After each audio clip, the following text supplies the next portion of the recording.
Սիրելի եկեղեցի, մենք ծնված ենք մեծ բաների համար, չէ՞։ Ինչի համար ենք ընդհանրապես մենք գալիս Կիրակի օրերը եկեղեցի։ Ինչի համար եմ ես քարոզ պատրաստում, այստեղից քեզ քարոզ եմ։ Ես գիտեմ, որ դու միշտ մտածել ես սրա մասին, ինչի համար ես դու քարոզ լսում առհասարակ, որն է դրա նպատակը։ Նպատակը սա է, չէ՞, որ լսենք ու փոխվենք ու կատարենք, Փառք Հիսուսին ու կատարենք։ Մենք ավելի շատ պիտի կատարողներ լինենք, այլ ոչ միայն լսողներ, որովհետև Աստծո խոսքում մի տեղ կա մի առակ կա Հիսուսը պատմեց, որում նմանացնեմ այն երկուսին, մեկը հիմար էր, մեկը իմաստուն, իմաստունը նա էր, ով որ լսեց խոսքը ու կատարեց, չէ՞։ Ինքը ինչ արեց, փորեց, ժայռ գտավ, ժայռի վրա կառուցեց իր տունը։ Իսկ այն մարդ, որ միայն լսում է եւ չի կատարում, ասում է հիմար է։ Ինքը մենակ լսում է, չի կատարում, այսինքն ինքը իր տունը կառուցում է ավազի վրա։ Եվ երբ որ քամիներն են գալիս, երբ որ գետերն են վարարում, երբ որ այդ արհավիրքը գալիս է, իսկ արհավիրքը անպայման կգա, եւ արհավիրքը անպայման գալիս է, այն տան կորուստը կործանում է մեծ է լինում։ Տերը չասեց, եթե կգան, Տերը ասեց, երբ որ գալիս է, հա։ Դրա համար ես միշտ ասել եմ, այսպեսի միտք եմ լսել եւ ինձ սա դուր եկել, ես նույնպես ասում եմ, որ մենք ինչ է որ կառուցում ենք, մենք պիտի կառուցենք ցնցումները հաշվի առնելով։ Չի կարելի մտածել, որ չի ցնցելու, ցնցվելու է։ Ինչ է որ կառուցում ենք, մարդկային փոխհարաբերություն, ընտանիքում, ծառայություն, եկեղեցի, ինչ է որ կառուցում ենք, կարիերա, աշխատանք, ինչ է որ կառուցում ենք, մենք պիտի կառուցենք ցնցումները հաշվի առնելով։ Սեյսմիկ գոտում ենք, չէ՞ մենք ապրում։ Մենք ապրում ենք սեյսմիկ գոտում եւ տարիներ առաջ եղավ երկրաշարժ եւ քանի որ շատ չէին պլանավորել, որ ցնցելու է, կործանում եղավ եւ մեծ կործանում եղավ։ Տները այսպես գիտես, ոնց որ ասում են, թղթի պես փլվեցին շատ տներ, ինչու, որովհետեւ ցնցում հաշվի չէին առել։ Կառուցել են առանց ցնցումներ հաշվի առնելու։ Դրա համար սիրելիներս, ինչ է որ մենք կառուցում ենք, մենք պիտի կառուցենք ցնցումները հաշվի առնելով։ Եվ մենք պիտի կառուցենք այսպես, որ գիտես, պիտի լսենք ու կատարենք։ Քարոզը լսենք, մտաբերենք, գնանք տուն մի հատ էլ, ինչպես որ Աստծո խոսքն է ասում, որոճանք այդ խոսքը եւ կատարենք այն եւ լինենք այն իմաստունի պես։ Այսօրվա պատգամ, այսօրվա քարոզը, որի մասին քարոզի մեզ այսպես են վերնագրել, բարձրացնենք ջեր արգելքները։ Ռուսերենով կոչվում է շլյուզ, ավելի հայտնի է, չէ՞, մեզ sense ականջի նստած։ Ես թարգմանեցի ջրարգելք, միտեղ ցողուններ, միտեղ դարպասներ, մի քանի բառերով այս օր ես կխոսամ, հենց ասեմ ցողուն իմացի ջրարգելքի մասին է խոսքը, շլյուզի մասին է խոսքը, հա։ Հիմա կասեմ, թե ինչի մասին է լինելու, ընդհանրապես նկարներ ցույց կտամ եւ դու կհասկանաս։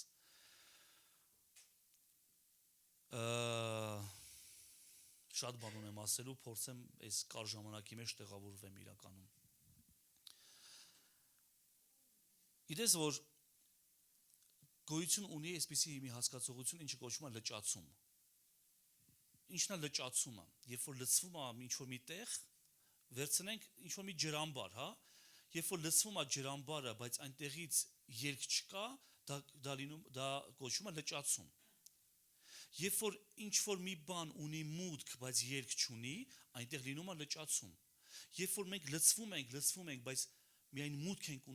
ենք ունենում, բայց ելք չենք տալիս,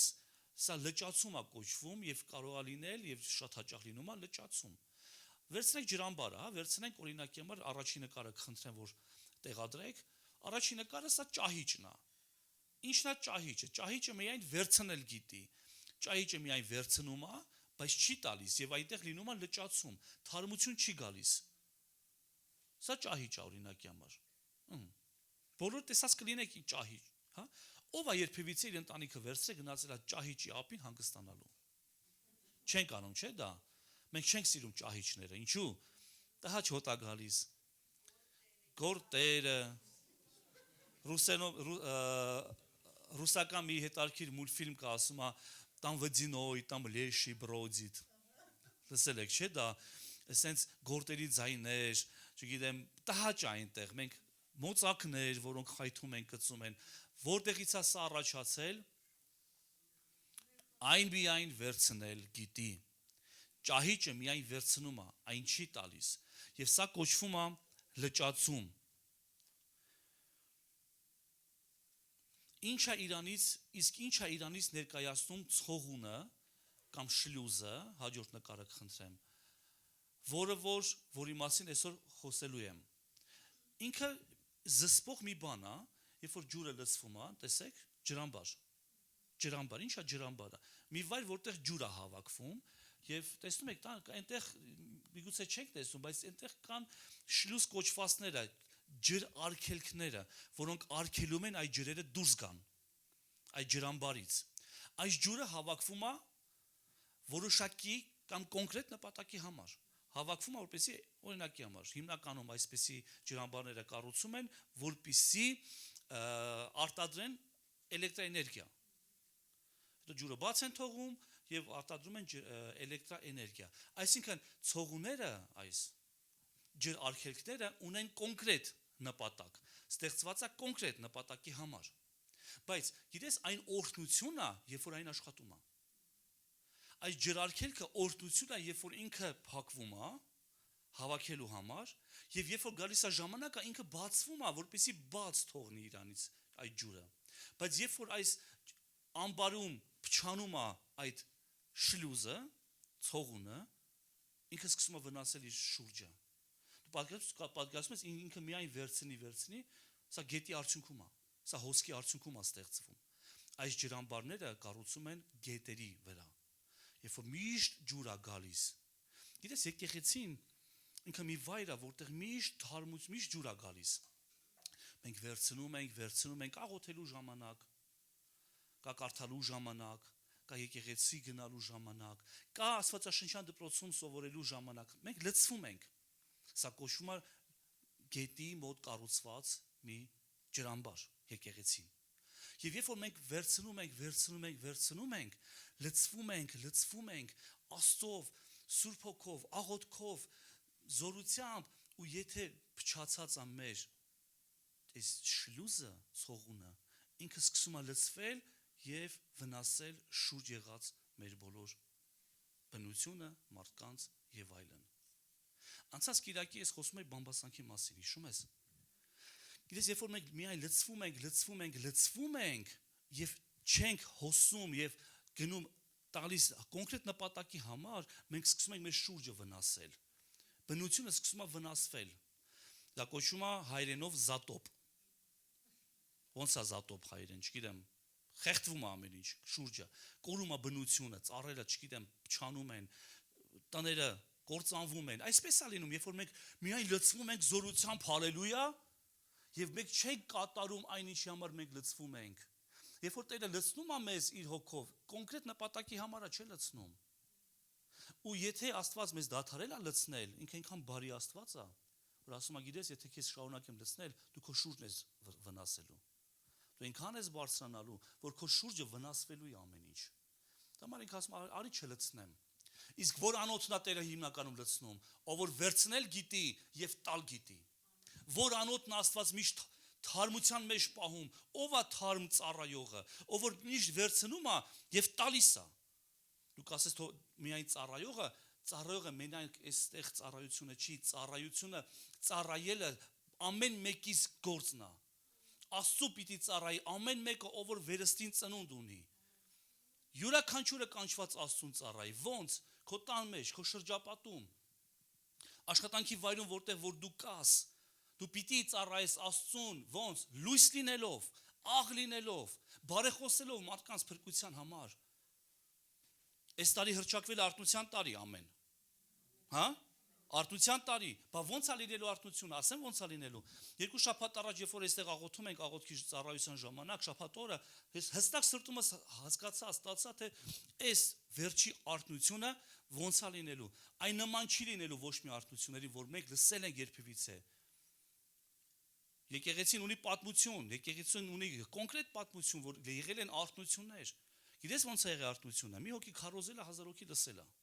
Բայց այս վերջի արթնությունը նման չի լինելու դրան, ոչ մի արթնություններին, լինելու է անհատական շփման միջոցով։ Որ ամեն մեկս մենք պիտի լինենք մարդիկ, ովքեր իրենց ցողունները կբարձրացնեն, այդ ջրարգելքները կբարձրացնեն եւ թույլ կտան, որ Սուրբ Հոգին հոսի ու գնա մարդկանց սրտերին կպնի։ Սա լինելու է ընկերության միջոցով, ընկեր լինելու միջոցով, անհատական ավետարանչություն է սա լինելու։ Անհնարին է արթնությունը առանց ավետարանչության։ Անհնարին է։ Չի կարա լինի արթնություն, եթե չկա ավետարանչություն։ Բայց այս ավետարանչությունը լինելու է կոնկրետ անհատական։ Երբ որ դու կգնաս քո բարեկամի տուն, քո ընկերոջ տուն, քո ծանոթի տուն եւ Տերը քեզ կօգտագործի, եւ երբ որ Տերը քեզ օգտագործում է, ում որ Տերը ռեալ օգտագործել է, ինքը կվկայի, որ ինքը հաղթած գալիս է տուն, ինքը ուրախ է, ինքը թարմ է, ինքը զորավոր է, ինչու Տերը օգտագործեց եւ պատվեց քեզ։ Որովհետև դու բացեցիր այդ շլուզները, դու բացեցիր այդ ջրարգելքները եւ թույլ տվեցիր, որ Սուրբ Հոգին հոսի, եւ երբ որ Սուրբ Հոգին հոսում է, Տերը նորից է լցնում։ Բաժակը կամ անոթը, որը մենք օգտագործում ենք, մենք լվանում ենք, մենք մաքրում ենք, մենք սրբում ենք, որպեսզի նորից էլի օգտագործենք։ Բայց այն անոթները, գիտես, որը որ չեն օգտագործվում, կեղտոտվում են ժամանակի մեջ։ Փոշով է պատվում, կեղտոտվում է եւ այլն։ Դամար կա պաշար հավաքելու ժամանակ, կա այդ պաշարը ծախսելու ժամանակ։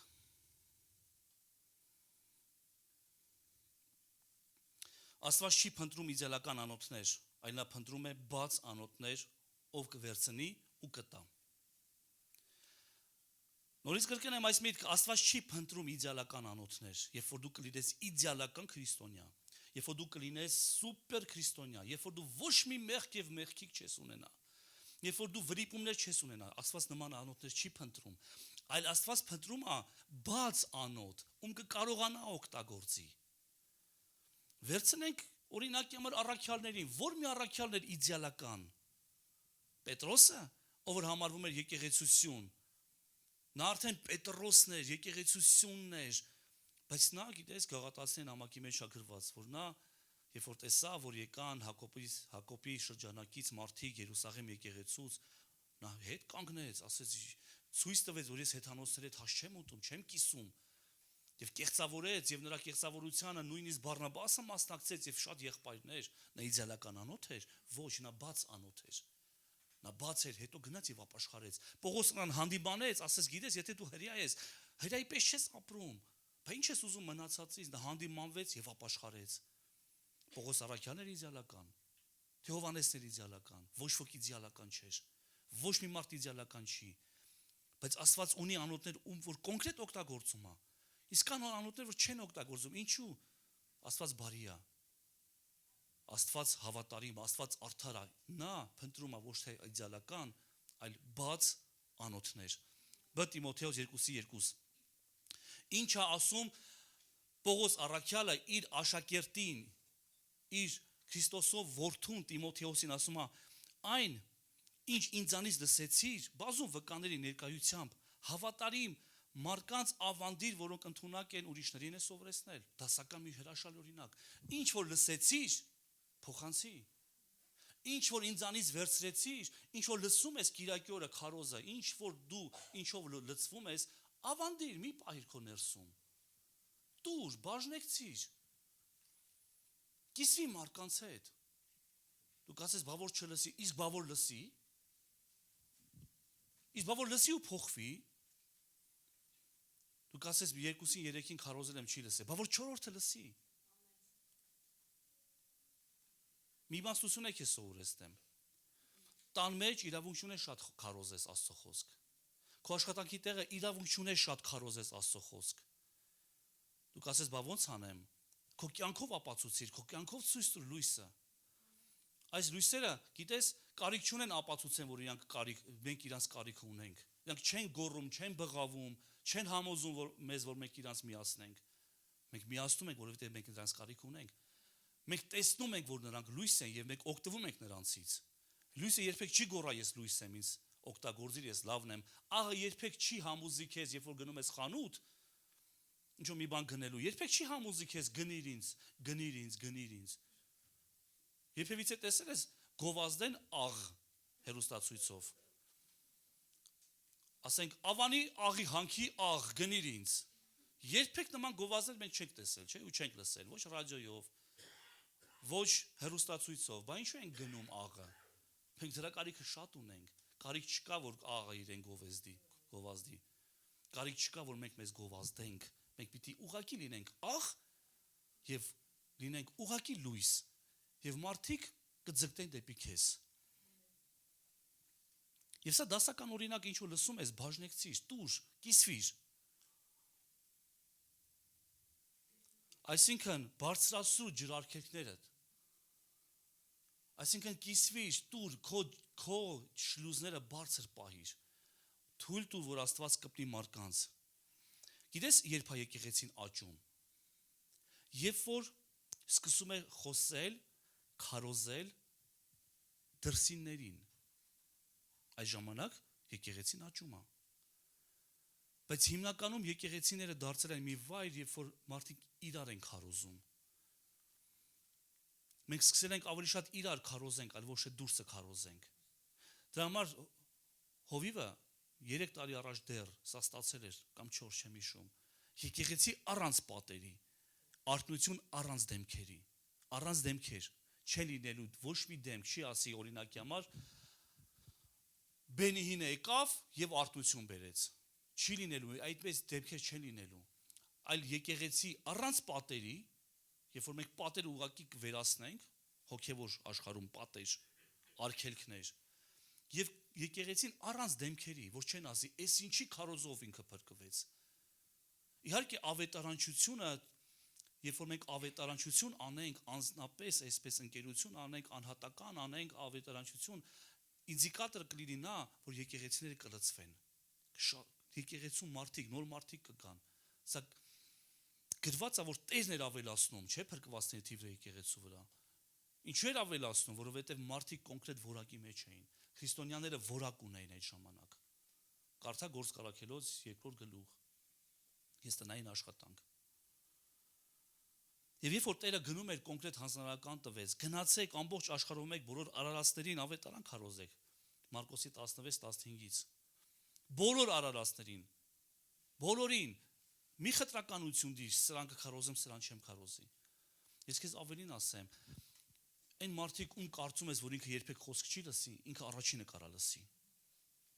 Բայց այն մարդիկ ում կարծում ես, ինքը թեթև այսյան, հենց ասեմ կլսի, շատ դժվար է լինում նման մարդիկ։ Բայց այն մարդիկ ում մասին մտածում ես, ով, բայց իրան համար երբեք չի մտածի, իրան կտեսնեմ եկեղեցում, կամ իրան կտեսնեմ Աստծուն փառաբանելուց, ինքը կարող առաջինը գա Աստծուն։ Եվ խոսքը ասում է գնացեք աշխարհով մեկ բոլոր արարածներին, ասա բոլոր արարածներին։ Բոլորին անխտիր, ավետարան քարոզեք։ Ով հավատա մկրտվի կփրկվի, իսկ ով չհավատա կդատապարտվի։ Այո, կլինեն հավատացողներ, կլինեն մարդիկ, կլինեն եւ չհավատացողներ։ Հիսուսն ինքը ասեց, որ եթե ինձ լսեցին, ձեզ էլ կլսեն։ Ինձ չընդունեցին, ձեզ էլ չեն ընդունի։ Ստեղ էլ ամեն։ Ինձ ընդունեցին, ձեզ էլ կընդունեն։ Ամեն։ Ինձ չընդունեցին, ձեզ էլ չեն ընդունի։ Էլի ամեն։ Ինչ արա։ Յազվություն։ Չէ։ Մենք յազվություն չպետք է անենք։ Ես սիրում եմ այս արտահայտություն անեմ Աստված, իմ Աստված ներողություն բառիս համար իհարկե, բրիլոկ չի, որ ես զորով կապեմ քո պարանոցից։ Դու պիտի ուզենաս իմ Աստծուն։ Դու պիտի փափագես իմ Աստծուն ունենաս, որ մարդիկ ասեն, ես ուզում եմ այն Աստծուն ունենամ, որին դու պաշտում ես, այլ ոչ թե ինչ Աստծու ես դու պաշտում։ Չեմ ուզում այդ Աստծուն ես ունենամ։ Եթե դու Աստծուն ես պաշտում, բայց բամբասում ես, ես չեմ ուզում նման Աստծուն ունենամ։ Եթե դու Աստծուն ես պաշտում, բայց շարունակում ես գողանալ, ես չեմ ուզում քո Աստծուն ունենամ։ Եթե դու Աստծուն ես պաշտում, եկեղեցի ես գնում, բայց ստախոս ես, սուտ ես խոսում եւ քո մասին քաղաքում խոսում ես, ստախոս ես ինչա։ Ես չեմ ուզում այդ Աստծուն ունենամ։ Եթե դու Աստծուն ես պաշտում, ճակերտավոր, հա, պաշտում, եւ նախանձում ես, ես չեմ ուզում այդ Աստծուն, ես չեմ ուզում այդ եկեղեցին։ Հովիվն լավ ասում է իր ընտանիք գրքում, ասում է, գիտես, ձերի մանավանդ քույրերին այնտեղ անդրադառնում, ասում է, դու շատ այն որ մի զզվացրու քո ամուսնուն, եկեղեցի, հովիվ, մի քարոզի, այլ եղիր իրական։ Ու քո ամուսինը կարող ասի, գիտես, դու մի հատ ես տան մեջ չեմ կարողանում քո հախից գամ, ստես հասցրեցիր, բա որ կամ եկեղեցի, քանի դες քույրեր ունեք, 10 քույր կամ 100 քույրիկ այսքան էս տիպի չեմ ուզում, շնորհակալ եմ, այ սենց կուշտ եմ։ Եվ կլինեն հավատացողներ, ով հավատա կփրկվի, իսկ ով չհավատա կդատապարտվի։ Եվ այնտեղ թվարկում է, որ հավատացողներին պիտի հետևեն նշաններ, եւ նշանները հետևում են հավատացողներին, անողներին, գնացողներին։ Հետո 19-րդ խոսք. Արտերը նրանց հետ խոսելուց հետո երկինք համբարձվեց եւ նստեց Աստծո աջ կողմում, իսկ նրանք գնացին։ Գիտես, մի ժամանակ կար, որ նրանք գնում էին Հիսուսի հետ միասին եւ հեշտ էր Հիսուսի հետ։ Հիսուս ասում էր գնում են Գալիլեայի այն կողմը, գնացին Գալիլեայի այն կողմը։ Հիսուս անում էր, նրանք նայում էին, հրաշալի էր։ Այսպես բաներ, ծառայություն էր։ Շատ լավ ծառայություն էր։ Բոլորը գնում էին, Հիսուսը քարոզում էր, մարդիկ հավաքվում էին, նրանք գնում էին, հավես էր Հիսուսի հետ գնալը, շատ հավես էր Հիսուսի հետ ծառայելը, շատ ուժեղ էր, պտղաբեր էր։ Հիսուսի հետ գնում էին, մարդիկ սոված էին եւ գիտես, Հիսուսը ասում էր՝ դուք կերակրեք նրանց։ Ոնց ինչով։ Այսքան 3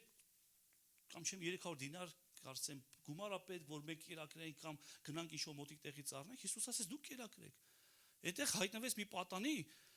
ով որ եկել էր Աստծո խոսքը լսելու, ու մաման պերերի վեր դրել։ 2 հաց 5 ձուկ, լավ պերերի վեր։ Մտածում եմ նա ծրագրավորել էր մի 2 օր մնար Հիսուսի մոտ քարոզ լսեր։ Եվ ասեց, ահա, ես սա ունեմ։ Ուրիշներ էլ կային, ովքեր ունեին, վստահ եմ։ Բայց այդ պատանին մեդան հանեց, հա, իր ունեցած, այդ պատանին հոժար եղավ։ Լավ, սա ուրիշ թեմա է, այդտեղ չմտնենք։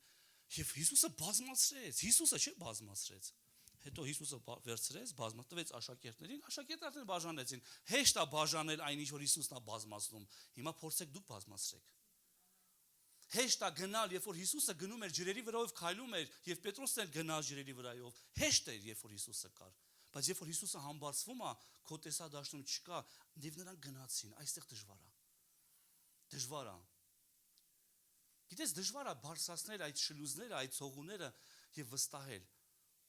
Որովհետեւ միտք է գալիս, թող հովիվը քարոզի, թող հովիվը ավետարանի, թող մենակ այդ ծառողական այդ խումբը մենակ գնահանի։ Ես իմ համար Կիրակի օրը 1-1 կհարմարվի կգնամ, չհարմարվի դե ոչինչ, YouTube-ը կա։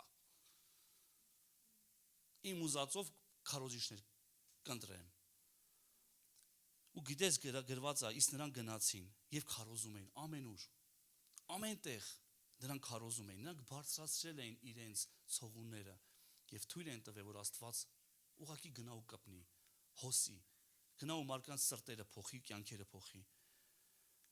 Ամենուր Տիրոջ գործակցությամբ։ Եվ իրենց խոսքը հաստատում էին այն նշաններով, որ ուղեկցում էին իրենց։ Ամեն։ Իսկ եթե դրանք նստեին տանը, նստեին միայն վերնատանը, իրար քարոզեին, քիչ մարդ չկար վերնատանը, 120 հոգի մարդ կար, մի մեծ եկեղեցի։ Եվ Պետրոս ասել է, ինչ պակաս եկեղեցի ունեմ ես, հիմա տեսեք ինչ քարոզ եմ քարոզում։ Եվ նա քարոզեր այդ եկեղեցում, միայն ներսում, իրար քարոզեն։ Պետրոսը քարոզեր, նստեր, Հովանեսը բարձրանար քարոզեր, Հովանեսը բարձրանար քարոզեր իշներ, Թովմասը քարոզերի վրկայությունը տար, Հովանեսը նստեր, հետո Մագդաղենացիից թույլ կտակ, ասել չէ դու կնիկես դու լռի։ Գիտեմ, Բարդողոմեոս դու բարձացի քարոզելու, եւ մեկը մյուսի հետևից բարձրանային ու իրար քարոզեին։ Ցողունները կբարձրանային, հա։ Ավետարանը կգնար ազգերը։ Ավետարանը կհասներ Հայաստան։ Իհարկե ոչ։ Դամար Աստված երբեմն կրակ է թույլ տալի մեր կյանքերի մեջ։ Աստված երբեմն հալածանք է թույլ տալի եկեղեցում, որ նրանք ֆայմեն ու գնան ու ստիպված քարոզեն։ Եվ երբ որ ամեն ինչ լավ էր, եկեղեցի մեծանում էր, մի օր Հերովդեսը որոշեց սպանի առաքյալներից մեկին։ Ով առաջի սպանված առաքյալով հիշում։ Տերոջնի Հակոբոսը, առաջի սպանված առաքյալը Հակոբոսն էր, եւ Հերովդեսը սպանել տվեց թերով նրան, եւ մեծ հալածանք սկսվեց, եւ նրանք փախան աշխարհով մեկ, գնացին ու ավետարան էին քարոզում։ Ես երբ որ կոմֆորտի մեջ ենք, այսօր կարող այսօր չվերջացնեմ ես իմ քարոզը, քանի րոպե եմ քարոզում։ Արդեն 30, ես էլ քարոզի չեմ ասել, լուրջ եմ ասում։ Գիտես, երբ որ նրանք կոմֆորտի մեջ էին, եկեղեցին աճում էր ու իրանք իրար քարոզում էին, մեկը մյուսին, ով ում բռնում քարոզում էր եկեղեցու ներսում։ Հետո Տերը ասեց՝ լավ եք անում, զորացեք, բայց կա նաև որպեսզի այն օրը, որպեսզի դուք այդ շլուզները բարձրացնեք։ Կգա այն ժամանակը, երբ որ դուք պիտի հոսեք արդեն աշխարհով մեկ։ Իսկ Հայաստան ով է գնալու։ Ով է գնալու։ Ես կարծում եմ, որ ոչ ոք չէր ուզում Հայաստան գնալ։ Բայց երբ որ եղավ այդ հալածանքը, նրանք գնացին աշխարհով մեկ։ Եվ Թադեոսն ու Բարդեղոմեսը եկան, քարոզեցին, հետո գնացին Պարսկաստան, այնտեղ նահատակվեցին։ Իսկ ներողություն, իսկ Հնդկաստանով կգնա։ Վայրի ցեղերի մեջ ով կգնա քարոզի։ 2000 տարի առաջ ջիմիները չկային, որ այնպես որպես ռոմանտիկա գնանք Հնդկաստան, ջիմին կտեսնենք, կամ չգիտեմ, մեր սիրած դերասանին կքարոզեմ։ Չկար այն ժամանակ, այնտեղ վայրի ցեղեր էին, ով գնաց ամենահեռուն, ով գնաց Հնդկաստան, Կասկածամիթով մասը գնաց, ամենահեռուն, այնտեղ էլ նահատակվեց ու մահացավ։ Իրենք իրենց կյանքերը դրեցին ավետարանի համար։ Եվ Տերը համագործակցում էր ում հետ։ Գնացողների հետ։ Ույս եմ ասում, նրանք ունեին միգուցե գայթակղություն, ցանկություն, մնանք այստեղ, այս 120 հոգով, իրար կքարոզենք, ջանք ասենք ու ջանք կլսենք։ Սիրելի եկեղեցի, ժամանակն է, որ մենք այդ ցողունները բարձրացնենք, որ մենք միայն իրար չքարոզենք, միայն իրար, գիտես, այս հայտնությունը լսել ես, բա այս հայտնությունը լսել ես, այնց հայտնություն եմ ստացել նոր թխած, այս sense արի քեզ առաջին եմ, ու իրար խեղտենք հայտնություններով։ Նույնը Մատթեոս 28:18 Հիսուսը մոտեցավ համբարձվելուց առաջ։ Խոսեց նրանց հետ ու ասեց. «Ինձ տրվեց ամեն իշխանություն երկնքում եւ երկրի վրա։ Արդ գնացեք, աշակերտ դարձրեք բոլոր ազգերին։ Աշակերտ դարձրեք։ Դու նկատում ես, որ չի ասում գնացեք քրիստոնյա դարձրեք։ Գնացեք աշակերտ դարձրեք։ Մենք կանանք մեկին բերենք քրիստոնյա դարձնենք, հա, ասես մկրտենք, կամ բերենք, գցենք հովի ջանին, հովիվը տանի մկրտի ու վերձեռնես լվանանք։ Աշակերտ, ով աշակերտը, ով որ միշտ սովորում է, ով որ աշակերտ է, Հիսուսին աշակերտ։ Աշակերտ դարձրեք։ Մկրտելով հոր որդու եւ Սուրբ Հոգու անունով, սովորեցեք նրանց պահել այն ամենը, ինչ ձեզ ավանդեցի։ Եվ ահա ես ձեր հետ եմ բոլոր օրերում մինչև աշխարհի վերջը։ Նկատիր մի բան, որ Տերը երկու դեպքում էլ ասեց գնացեք, հոսեք, բարձրացրեք այդ ցողունները եւ գնացեք, թույլ տվեք, որ ես նրանց հետ խոսեմ, թույլ տվեք, որ ես նրանց կյանքերը փոխեմ։ Ինչու ենք մենք վախենում, սիրելիներս։ Չէ՞ որ մենք ունենք խոստում, ահա ես ձեր հետ եմ բոլոր օրերում։ Մենք խոստում ունենք, ես ձեր հետ եմ։ Եվ նրանք, ովքեր որ վկայել են երբևիցե կամ վկայում են Աստծո մասին մարդկանց, կվկայեն, որ Տերը յուրատուկ ձևով է պատվում, յուրատուկ ձևով է օծում, յուրատուկ դու ասում ես, ես այսքան բանը խոսում, ով է երբևիցե վկայություն տվել, ու հետո զարմացել է իր վրա, ես այսքան բան, ես այսքան բան չգիտեի։ Գիտես, սա վկայությունն է, որ Տերը կարա օգտագործի։ Իսկ եթե Տերը մի անգամ օգտագործել է, ինչու ես մտածում, որ այդ վաղը չի օգտագործի։ Ինչու ենք մտածում, որ էլ չի օգտագործի։ Չէ՞ որ դրանից ավելի հաճելի բան չկա այս աշխարհում, քան Հիսուսի մասին վկայել, քարոզել, ցույց տալ ու տեսնել մարդու աչքերի մեջ ոնց է փոխվում նրա կյանքը։ Եվ որ դու տեսնում ես մարդուն մռայլ, որ այդ արտահայտություն է, քայլող դիակ։ Ոչինչ չի արտահայտում աչքերի մեջ, նայում ես, ոչ մի բան չկա։ Ու երբ որ դու խոսում ես նրա հետ, շփվում ես, վկայում ես, տեսնում ես դեմքը փոխվեց։ Գույնը եկավ տեղը, աչքերի մեջ փայլ եկավ, եւ սա արժի ամեն ինչ։ Ինչ հաճելի է, չէ՞, ավելի զորավոր բան ծեր եկեղեցի գոյություն չունի։ Գիտես, այս տարի հրճակված է, ինչ տարի։ Հիշեցնում եմ այս տարի 2026 թվականը ինչ է լինելու։ Տարի, որ պիտի ննջածները բարձրանան։ Սա այդ տարին է, երբ որ ննջածները կբարձրանան։ Մենք ունենք քաղաքում շատ ննջածներ, ովքեր որ եղել են Քրիստոսի մեջ, հետո ննջել են, հետո քնել են, հետո խորը քուն են մտել։ Որ վառելու է մարածը, նրանց մեջ կրակ ա եղել մի ժամանակ, բայց հիմա մարած է, մարվել է այդ կրակը։ Տարբեր պատճառներ կարա լինի։ Եվ այդ պատճառների մեջ ինքը բոլորի մեջ էլ ճիշտ է միգուցե։ Դա իրա ճիշտն է։ Բայց Տերը վառելու է այս մարածը։ Աղոթքի շունչը պիտի վերադառնա ու վերականգնվի։ Որտեղ։ Եթե մենք եկեղեցում չենք սիրում աղոթեն կամ աղոթում ենք մի փոքր խմբով, աղոթքի խմբերը պիտի աճեն։ Աղոթքի խումբը պիտի զորություն առնի։ Պիտի մարդիկ ուզենան, պիտի դուք բոլորդ ուզենաք աղոթքին գաք այստեղ։ Շաբաթ օրը մենք ունենք հրաշալի Հրաշալի աղոթքի ծառայություն, ովքեր որ լինում են, նրանք կվկայեն, մի աղոթքը մյուսին ընդհանրապես նման չի, ամեն անգամ Տերը նորա բացվում մեզ, եւ այս աղոթքի շունչը մեզանից պիտի սկսվի եւ վարակվի, մարդիկ պիտի դա վերցնեն, տարածվի դա, մարդիկ պիտի ուզենան, թանկագիներս, գան դեպի լույսը, դե համար Տերը ասեց, զգուշ եղեք, որ ձեր լույսը խավար չլինի հանկարծ, մենք այդտեղ պիտի շատ զգուշ լինենք, որ մեր լույս հանկարծ չխավարի, վերականգնելու ընտանիքները, նաև հոգևոր ընտանիքները պիտի վերականգնվեն, նաև մարդիկ պիտի գան, պիտի վերականգնվի հոգևոր բժշկվի այս ընտանիքը, եկեղեցին դա ընտանիք է, մարդիկ պիտի հասկանում ես վերադառնան դեպի հոգևոր ընտանիք, եւ միսիան պիտի ակտիվանա, եւ սա ամեն մեկիս գործն է, նորից եմ ասում, միսիան դա մի քանիսի բանը չի,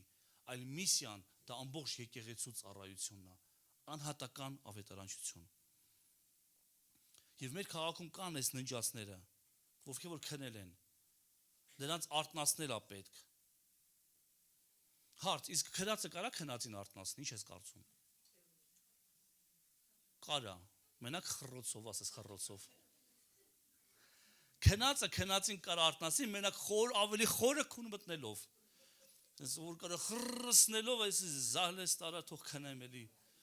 Մենակ մենք կարանք այդենց քնած, մենակ քնածը այդ քնածը կարա քնածին արթնացնի, որ ավելի խորը քունա մտնում ու մրցում են ով ավելի խորը կարա քնի։ Մենակ այդպես կարա, քնածը քնածին չի կարա արթնացնի, կույրը կույրին չի կարա առաջնորդի։ Դա համար մենք պիտի արթուն լինենք եւ այն ձայնը լինենք։ Հիշում ես 10 կույսերի առակը 10 էլ քնեցին, բայց մի ձայն եղավ, որ ասեց վեր կացեք, արթնացեք, գալիս է փեսան։ Իսկ ով էր այդ ձայնը, ով որ քնած չէր մնացել, ով որ քնով չէր անցել, ով որ միշտ պատրաստ էր, արթուն էր, ով է իմ հավատարիմ ծառան, Տերը ասում է, ով է այն ծառան, ով որ արթուն է լինում ու կապ չունի գիշերվա որ ժամն է, արթուն է, սպասում է իր տիրոջը, ով է այն հավատարիմ ծառան, ով որ կգա դաշտից, կասի, դե ես աշխատեցի եկա, ծառայեցի եկա, ծառայությունից է եկել, ասենք, ծառայեցի եկա, դե հիմա ինձ Տեր կայնեք, դա է հավատարիմ ծառան, թե նա, ով որ կգա դաշտից, ծառայությունից, կգա, մի հատ էլ գոտեպնդի իրան, ու կասի ես անպիտան ծառա եմ, Տեր, իսկ հիմա ուզում եմ քո տան մեջ ծառայեմ, հիշում ես այդ առակը, այդպիսի առակ Տերը պատմեց, որ երբ որ դաշտից վերադառնում է ծառան, ինքը չպիտի ասի, ես հոգնած եմ, եկել եմ, որ ինձ հիմա էլ դուք ծառայեք, այլ արագ, շուտով իր մեջքը գոտեպնդի ու կասի, իսկ հիմա ինչ անեմ, այս սա է հավատարիմ ծառան, սա է զորավոր ծառան, որ մենք դաշտերից կգանք, անհատական ես ավետարանչությունից, կգանք, մեկտեղ կհավաքվենք ու կասենք, իսկ հիմա ինչ անեմ, իսկ հիմա ում ծառայեմ, իսկ հիմա ինչ կասես որ անեմ, այս սա էր իրական ծառան Տեր ասում է։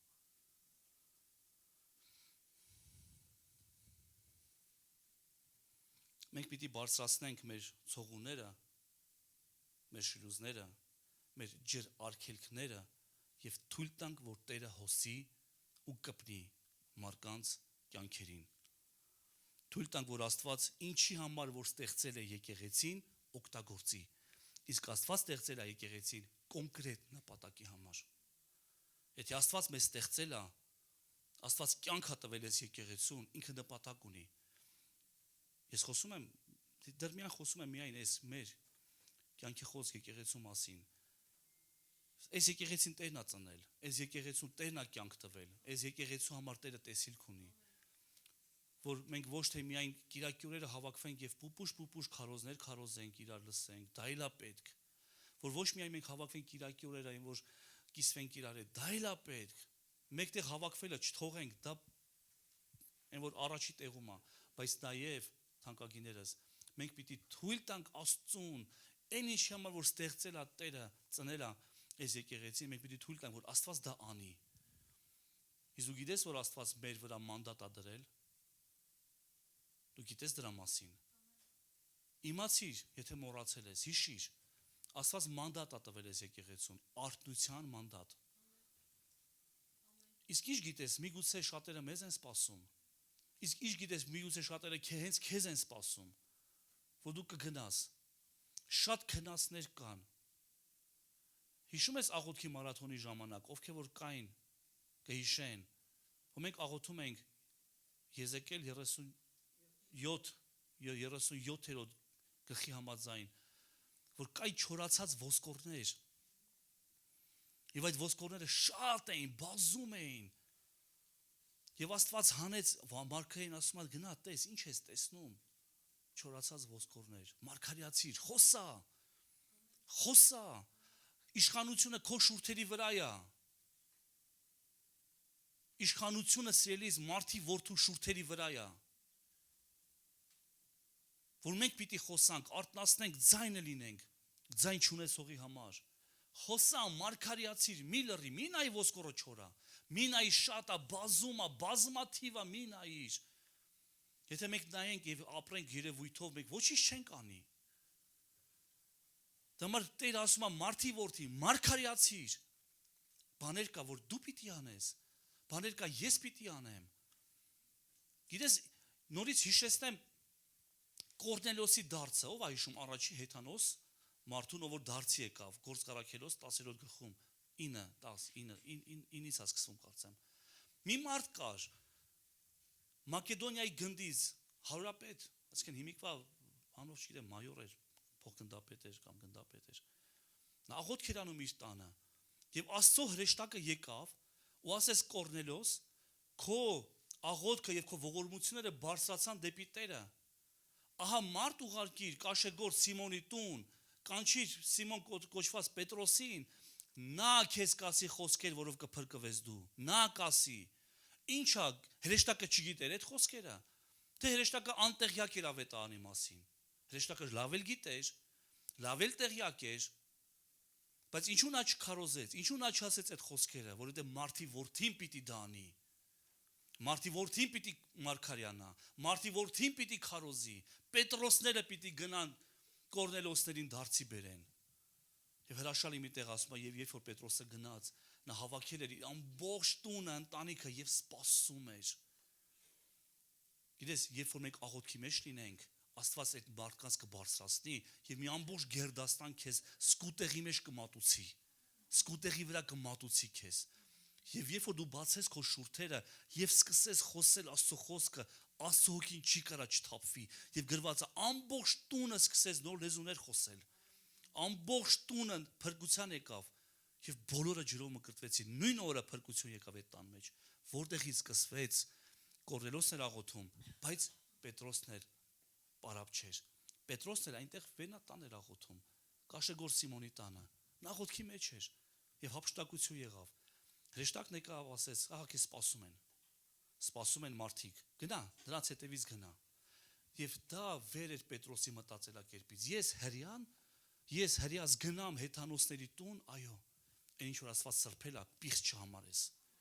այնտեղ որտեղ Տերը քեզ ուղարկում է, պիղծ չհամարես, ինչքան ժամանակ է քարոզում եմ,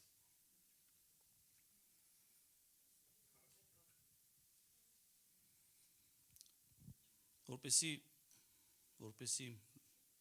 ես կարողանամ իմ ամբողջ, ես դեռ մեկ էջ եմ քարոզը 5 էջից, որպեսի այս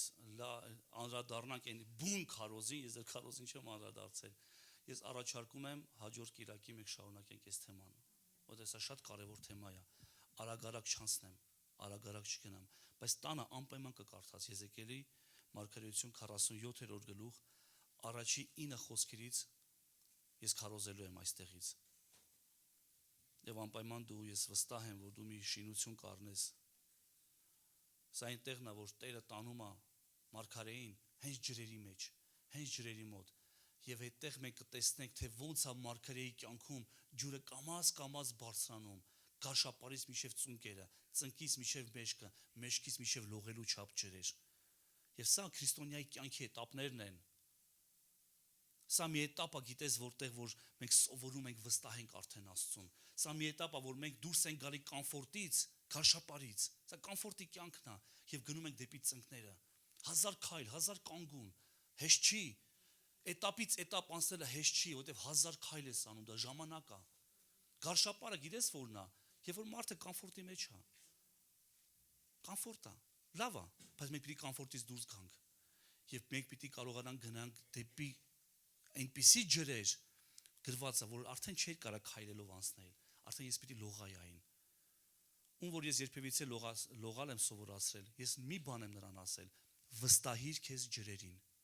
վստահի քո մարմինը ջրին, թույլ տու որ դու մնաս ջրերի վրա։ Եվ մենք սրա մասին ենք խոսալու հաջորդ կիրակին։ Լավ։ Խնդրեմ փառաբանության թիմը գա։ Այսպիսով սիրելի եկեղեցի, ես այս շաբաթների մեջ սրտումս կա որ խոսամ արթնության գործիքների մասին։ Առաջի գործիքը, որի մասին ուզում եմ խոսեմ, որի մասին խոսում ենք, որի մեջ մենք մտանք, դա հենց ցողուններն են, ջրարգելքներն են, որ մենք մեր մեջ կառուցել ենք։ Այդ ջրարգելքը բարձրացնելը մեր իշխանության ներքո է դրված։ Տերը չի գա ու ասի, արի ես բարձրացնեմ այդ ցողունները, արի ես այս շլուզները բարձրացնեմ, այդպես չի, Տերը դրել է մեր իշխանության ներքո։ Սա մեր պատասխանատվության գոտին է։ Դա մենք պիտի կամենանք, դա մենք պիտի անենք։ Բարձրացնենք այդ դարպասները, բարձրացնենք այդ ցողունները, բարձրացնենք այդ դարպասները, այդ շլուզները, ասենք Տեր հոսիր, Տեր գնա, Տեր կպի մարդկանց սրտերին, Տեր կատարի այն ինչի համար որ դու ստեղծել ես այս ջրամբարը։ Տերն է ստեղծել ջրամբարը եւ թույլ տանք որ Տերը միշտ լցնի ու տա, լցնի ու տա։ Ամենաշատ հաճախակի արված արտահայտությունը որ Տերը ասել է Հիսուսը հենց անձամբ երկրի վրա երբ որ ծառայել է, սա է եղել։ Թույլ տվեք։ Թույլ տուր, սա մոտենա, թույլ տուր, սա թույլ տվեք։ Եվ հիմա էլ Տերը ասում է թույլ տվեք։ Հենց հիմա էլ Տերը ասում է թույլ տուր կպնեմ մարդկանց կյանքերին։ Թույլ տուր գնամ մարդկանց ընտանիքները։ Թույլ տվեք ես ավետարան խոսեմ։ Թույլ տվեք որ ես հրաշք անեմ։ Թույլ տվեք որ ես վերականգնեմ, թույլ տվեք որ ես բժշկեմ։ Տերը նույնն է, Տերը չի փոխվել։ Սիրելի եկեղեցի, թույլ տանք Աստծուն, հա? Թույլ տանք Աստծուն հոսի։ Ուրեմն հիշիր, Տերը կարիք չունի իդեալական անոթների, այլ Տերը կարիք ունի բաց անոթների, ովքեր որ բաց կլինեն թե վերցնելու, թե տալու մեջ։ Գիտես, փակ բռունցքի մեջ դժվար է բան դնել եւ դժվար է այստեղից բան վերցնել։ Մենք պիտի բաց լինենք Տիրոջ առաջ, բաց բռունցք, ու Տերը ինչ կուզենա կդնի եւ ինչ կուզենա կվերցնի այստեղից։ Ու մենք մեր սեփական կամքը չկատարենք, այլ Տիրոջ կամքը մենք կատարողներ լինենք։ Ամեն։ Փառք Հիսուսին։ Եկ աղոթենք։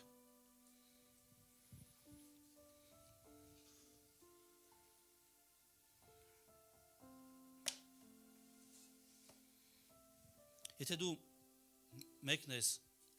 ով այս ծառայության ընթացքում, քարոզի ընթացքում նկատեցիր, որ դու փակ ես պահել քո այդ ցողունները ու թույլ չես տվել, որ ջուրը հոսի, ասա Տիրոջը, Տեր, ես այլևս չեմ ուզում։ Ես այլևս չեմ ուզում փակ լինեմ, այլ ես ուզում եմ բաց անոթ լինեմ։ Ես ուզում եմ լինեմ մեկը, ով որ իր ժամանակին կվերցնի ու կտա։ Ամեն։ Խոնարհեցնենք մեր գլուխները Աստծո առաջ։ Եկնային Աստված, շնորհակալ ենք քեզանից։ Ողջ փառքերն ու պատիվը միայն քեզ։ Տեր, շնորհակալ ենք քո խոսքի համար, որը կառուցում է, որը ուսուցանում է։ Շնորհակալ ենք քո խոսքերի համար, Տեր իմ Աստված, որը որ հանդիմանում է։ Ու եթե մենք այն եկեղեցին ենք, որը միշտ լցվել է, միշտ վերցրել է, բայց չի տվել, Տեր բժշկիր խնդրում եմ մեր միտքը։ Եթե մենք այն մեկն ենք կամ ես այն մեկն եմ, ով վերցրել է, բայց չի տվել, Տեր իմ Աստված, մենք ուզում ենք այդ ցողունների ղեկը տանք քեզ։ Կամ տաս մեզ իմաստություն, որ երբ փակենք եւ երբ բացենք, ու թույլ տանք քեզ, Սուրբ Աստված, որ դու կպնես մարդկանց, թույլ տանք քեզ, որ դու հոսես մեր միջոցով դեպի մարդկանց կյանքերը։ Եվ մենք Պետրոսի պես կանգնենք ու ասենք, ահա տեսնում ենք, որ Աստված աչառություն չունի, նա բոլորի համար է։ Նա ուզում ամեն մեկին բժշկի, ամեն մեկին փրկի եւ իր փառքը տարածի։ Շնորհակալ ենք քեզ, Տեր, ահա մեր ձեռքերը, ահա մեր ոտքերը, ահա մեր շուրթերը,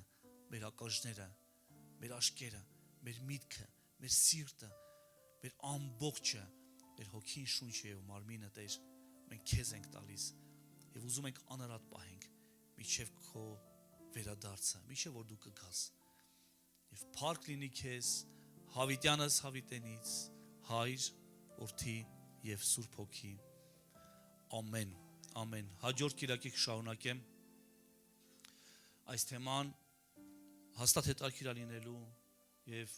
մենք եւս մի բան կսովորենք, մի բան կվերցնենք Աստծուց եւ ես վստահ եմ ու հավատում եմ, եթե մենք անենք դա, եթե մենք անենք այնպես ինչպես որ Տերն է կամենում ու Տերն է ասում, անպայման դու կտեսնես, քո աչքերը կտեսնեն արթնությունը, իսկ ամենալավը գիտես որն է, որ դու անմասն չես լինելու արթնությանը։ Ամենալավը գիտես որն է, որ դու մասնակից ես լինելու արթնությանը։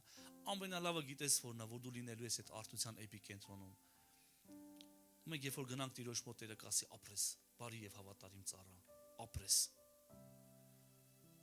Տերը օրհնի քեզ, պահի քո ձեռքը, Տերը օրհնի քեզ ու պահի քեզ։ Տերը պայծառեցնի իր երեսը քեզ վրա եւ ողորմի քեզ։ Տերը բարձրացնի իր երեսը քեզ վրա եւ իր խաղաղությունը քեզ տա։ Եվ Հիսուս Քրիստոսի շնորհքը, Հայր Աստծո սերը եւ Սուրբ Հոգու հաղորդությունը ամեն մեկիս հետ լինի։ Ամեն, գնաս Տիրոջ խաղաղությամբ